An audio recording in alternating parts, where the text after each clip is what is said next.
Hello and welcome back to Matt's Automotive Channel. We are still currently waiting for the head gaskets for this motor, and I'm getting a little antsy to get to working on something. So I've turned my attention to a few miscellaneous items that we need to take care of. One of the things that I've done is put the timing chains into some evaporust. These were loaded up with rust and they wouldn't turn very well. Let them sit overnight, pull them out the next day, and they're looking great. The other thing that I wanted to address was this oil cooler.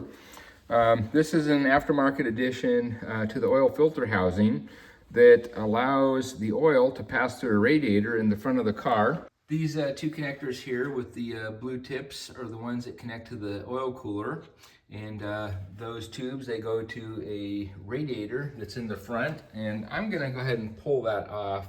One of the reasons for doing that is this motor has actually exploded at one point, and I'm sure it shot some metal fragments throughout the whole entire motor, one of which is probably going to be in that radiator. And I'm returning this motor back to stock anyway. So since we're returning it back to stock, there's really no need for the additional cooling. You know, before it was boosted, and I'm sure it's making tons of horsepower and needed it. However, going back to stock, we're not going to need that additional cooling, and I don't want to take the chance or risk getting metal back into the motor and perhaps destroy some of the bearings or some other internal parts. So we're just going to do away with that. I'm going to pull apart this whole entire housing here and kind of rebuild it. There's a number of O-rings and seals in it that really should be replaced, and so I got this kit here that has all the necessary O-rings to rebuild this.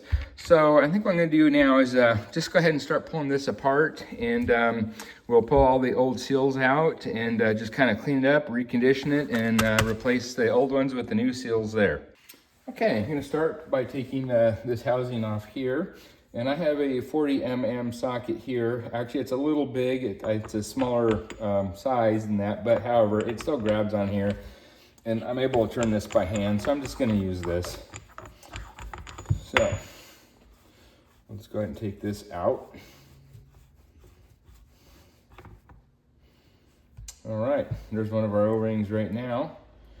And this is actually where the oil filter will actually thread on to the housing. This is actually runs coolant through it, and this is actually an oil cooler in itself.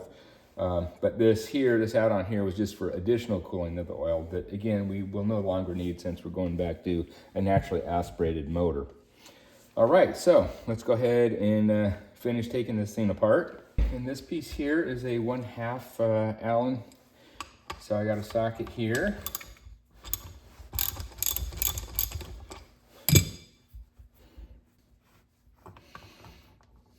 Okay, there's another one of our O-rings that we need to replace. Cooling jacket off. There we go. A little bit of finagling and we got it. And when we put this back together, we'll put this back on the block first. With this in place, it does kind of have a tendency to trap a couple of these bolts in here. So it'd be easier just to bolt these down. That way we can torque them to spec before we put on the cooler. Boy, yeah, that's gonna need some cleanup. Oh, look at that. All kinds of debris in there. So we'll hit that with some brake clean. Here's another one of the O-rings that we need to replace, and it looks like that side, it's seen its better days. Looks like it's just kind of coming apart. So I'm sure this would have leaked on us had we not done this. So this cooler housing comes apart as well. There's another kind of filtering apparatus in here. So we need to pull this out. Looks like there's a little bit of RTV in here. Like there was an attempt, yeah, look at this RTV here. Should have had RTV on this. They should have replaced these O-rings. And ever previously had this car that worked on it, did not do that. And there's obviously some kind of leak. But yeah, that's RTV. This O-ring here should have been replaced. This is the one that does all the sealing. And it's very flat. You can tell it's no longer doing its job. And that's obviously why they got the RTV in here. Also, this is concerning. I mean, RTV in here, it gets squished and it can come apart and then send little parts of RTV through some of the oil galleys and maybe plug some oil galleys, and maybe that was the reason for this engine failure. Now we need to take this other housing that's in here out, and it comes out this direction, and this can be a little stubborn. There's several ways to get it out. This is one way. Now you're going to have to like grab onto something internal here and then push it out. You could potentially put something in any of these holes here and then maybe just kind of tap it out. However, you don't want to use a whole lot of force because you could damage it doing that. So I'm going to try this first. Just put this in here and then just kind of pry against. See if we can make any progress here. There we go. We got it. Popped right out. Okay, and here's the oil cooler, and you can kind of see how this works. This little housing is where the coolant goes in, and then it passes through this part here, which kind of has these little fins here and whatnot, and the oil passes through this portion of it, and then obviously the coolant cools the oil that's going through the oil housing and the oil filter. So anyway, here's a couple more O-rings that we need to replace. We got one here, and then 2 here actually. So 1, 2, 3, and then we got 4. All right, so before we go any further here, let's get out our kit here and see if we have all the O-rings that we need. Let's see, how many do we got here? 1, 2, 3, 4, 5, and 6. Okay, let's try to get these old rings off.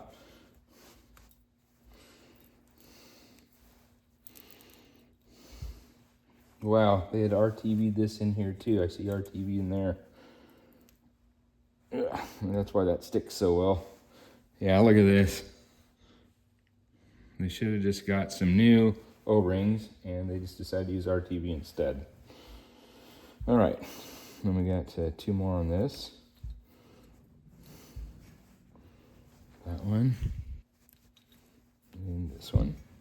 So there's 3 that we've taken off so far. And we got another one here. God, that's RTV'd as well. They just put RTV absolutely everywhere.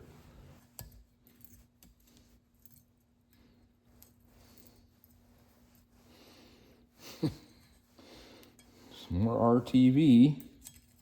Unbelievable. In fact, one side of this is black with RTV, and there's the original color. And this is the final one here.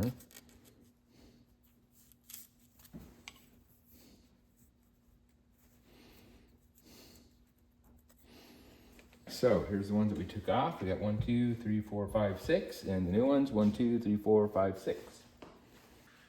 Now, before we put the new ones on, we're going to go ahead and clean this up really well. So we got a good mating surface here. There's a lot of RTV and crud in here that we need to get out. And then probably just kind of flush this whole thing out anyway. And then I also did get some new gaskets that mate this thing to the block as well. So we'll replace that. So anyway, I'll go ahead and get this cleaned up.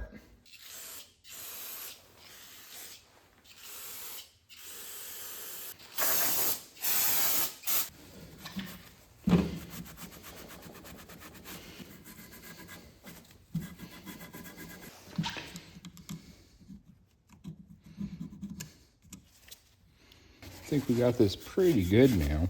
And we'll also take some compressed air and just blow this whole system out, make sure there's no debris in there. If I kind of look down in here, there's some stuff. So gonna need a little more attention, but we'll just keep working on it until we get everything out. I did take this outside where it's well ventilated and then just hit all these orifices here with some brake clean. And I'm pretty confident there's no more debris left in this. Okay, now we'll clean up the area where the gasket resides. Okay, now let's clean up this coolant housing. There's an O-ring that goes to the base of this thing and has to seal, so we gotta make sure that the inside there is clean on the bottom side. And then also on the other side, where the other O-ring goes, we need to clean all this out. And then again, make sure there's no debris in any of these passages. In here, looks like there's more RTV. Need to get all of that out. Look at all this debris we've gotten off so far. Just keeps mounting up.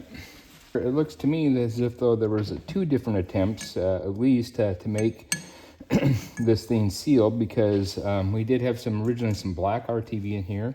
Now we got some of the gray RTV in here.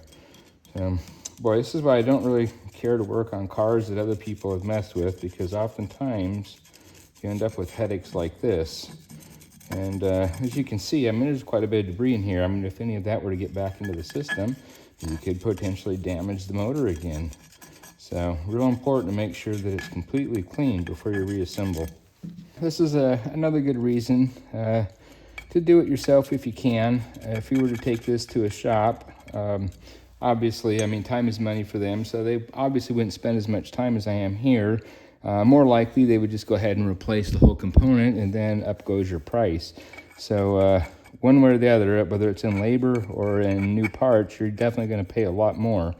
So, you know, doing this yourself, and if you have the time, definitely the way to go.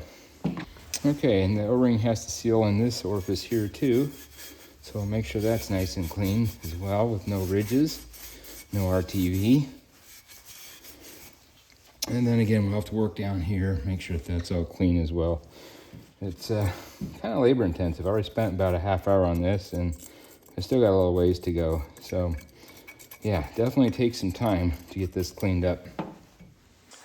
I have one of these low abrasion bits that I can attach to the drill. And this seems to be pretty effective too. So you don't want anything aggressive here, because this is an aluminum housing and it'd be very easy to damage it. This attachment also works very well for cleaning out this little orifice as well.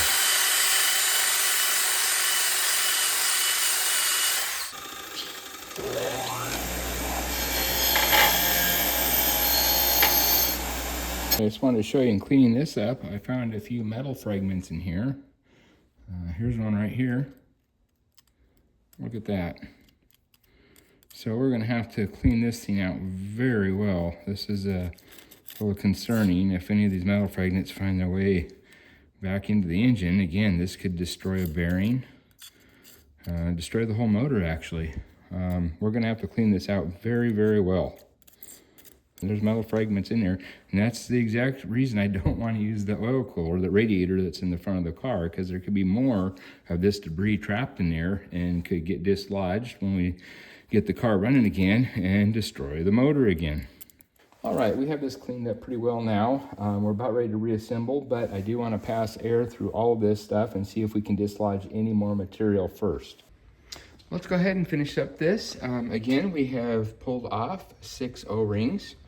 And over here we got 6 brand new O-rings, and we need to make sure that they go in the right spot. These look like very similar sizes. However, there are some small differences between these O-rings, and we want to make sure that we get them in the right spot. Now, the 2 going around here, I think I'll just start with the biggest and then work my way to the smallest. And this here is the biggest. You can see that even though this looks similar, it is a smaller diameter. And so I'm going to find the biggest one and put it on here. All right, here's the biggest O-ring.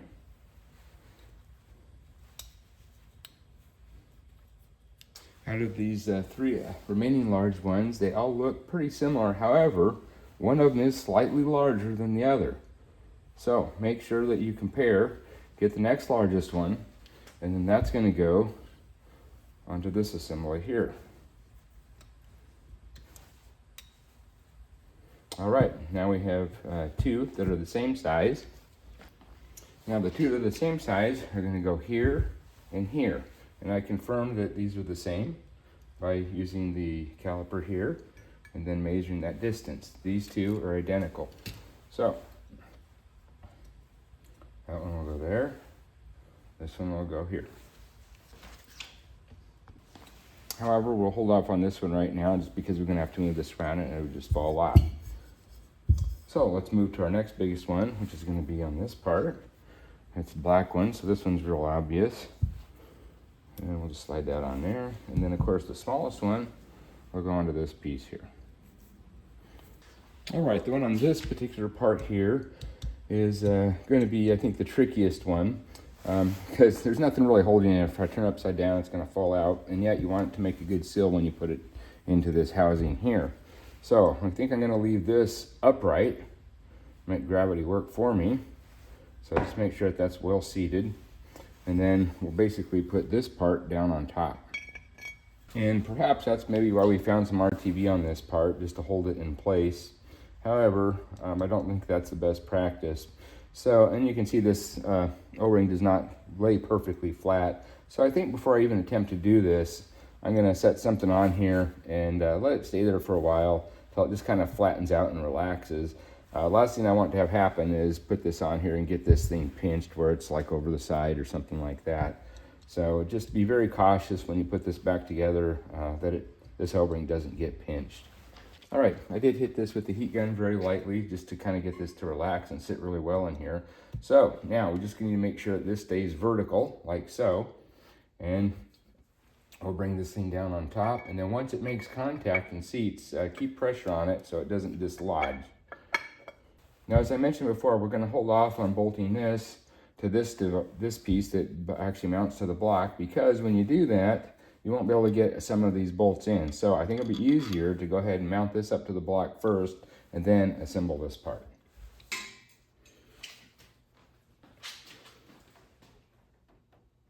So we're going to bolt up that assembly right here, and we got a gasket for that.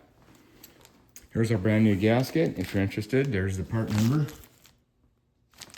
So, as with any new part, I like to make sure that it fits. So I just like to hold it up here, make sure it has the proper number of holes and everything aligns.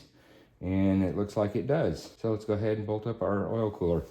There's just 4 bolts that hold this together. And again, make sure all your surfaces are clean and free of any debris.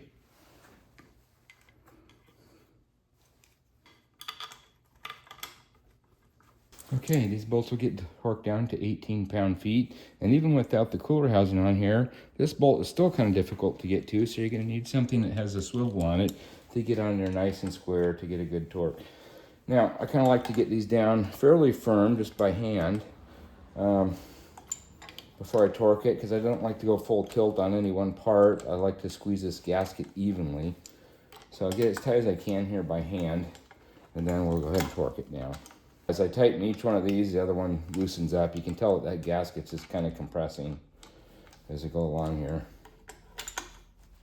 Now, the manual doesn't call for this, but again, I like to get everything even as possible. So I'm going to actually just go to 10 pounds first, and then I'll go to the full 18. Yeah, you just tighten one of those down, and the other bolt just loosens up. So it tells me that it wouldn't go on perfectly square there if I didn't do this in a sequence. So again, not necessary, but I like to do that just to get a better seal. And now we can go up to the 18 pound-feet and then do our final torque. Now, because this thing's compressing, when you torque one of these down, it tends to loosen the others up. So I like to go over these a couple times just for that very reason. You know, you get to the final one, and then the first one you did may not be down to 18 pound-feet anymore.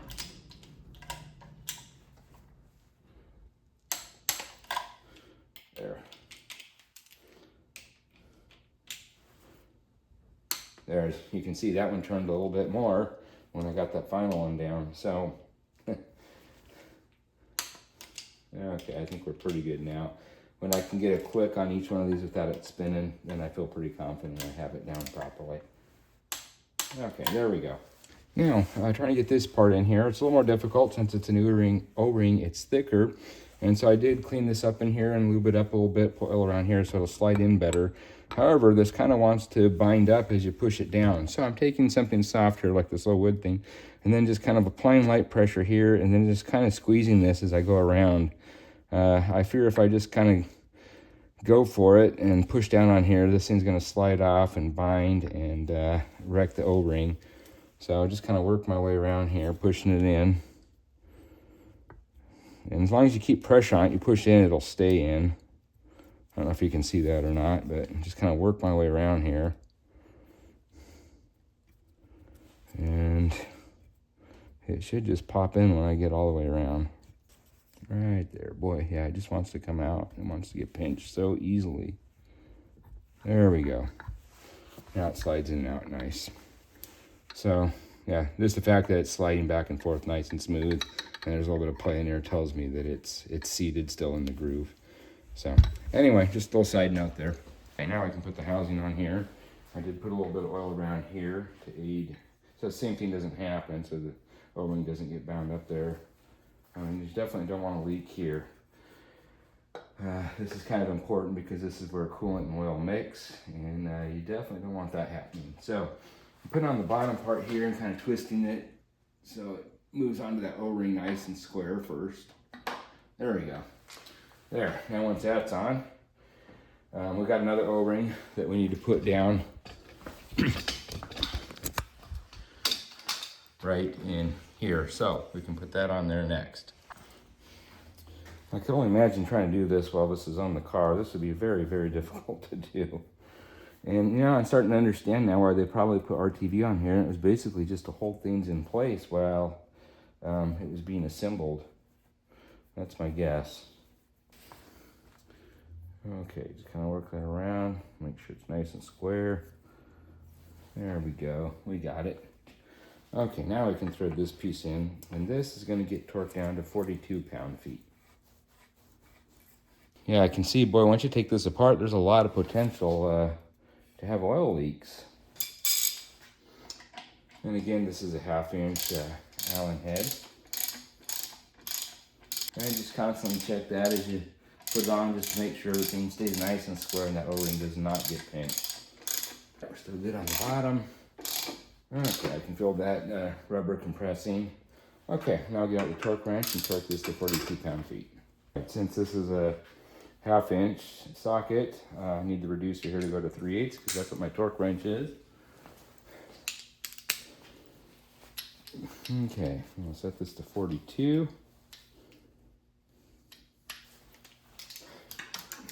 And torque this down.